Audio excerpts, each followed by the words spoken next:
Alors je vais un peu faire mon journaliste et je vais vous aiguiller. La première chose, vous avez perdu la vue, comment ça s'est passé et à cause de quoi? Alors c'est suite à une rétinite pigmentaire, c'est une maladie, c'est une dégénérescence de la rétine. Donc c'est une maladie qui est... euh, on ne sait pas exactement comment ce qu'elle vient, cette maladie. On a une dégénérescence de la rétine, mais on peut perdre 10%, 20%, 30, 40% de la vue. Et moi j'ai eu la chance de perdre toute ma vue. Je J'ai de dis la chance, pourquoi? de la chance parce que quand ma femme est décédée, si j'avais dû continuer à travailler, j'aurais pas pu m'occuper de mes enfants. Et le fait d'être aveugle, je devais rester à la maison, donc j'ai pu m'occuper des enfants. Vous l'avez vécu comment, cette perte de vision?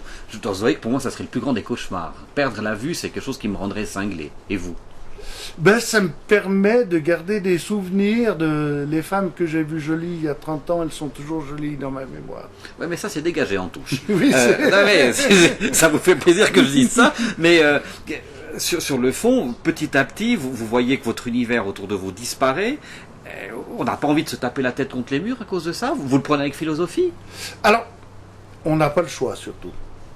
Quand on se trouve aveugle avec deux enfants, avec une situation financière catastrophique, la seule solution, c'est de dire, il faut, c'est une expression qui n'est pas très jolie, il faut sortir les pouces du cul.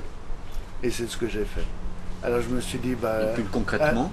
ça veut dire à place de mettre les deux pieds sous la table puis attendre que le repas il arrive, ben, il faut faire le repas. À la place de dire, chérie, ma chemise elle n'est pas propre, ben, il faut la laver. Ça veut dire il faut être de l'autre côté de la vie, de tous les jours, de tous les hommes.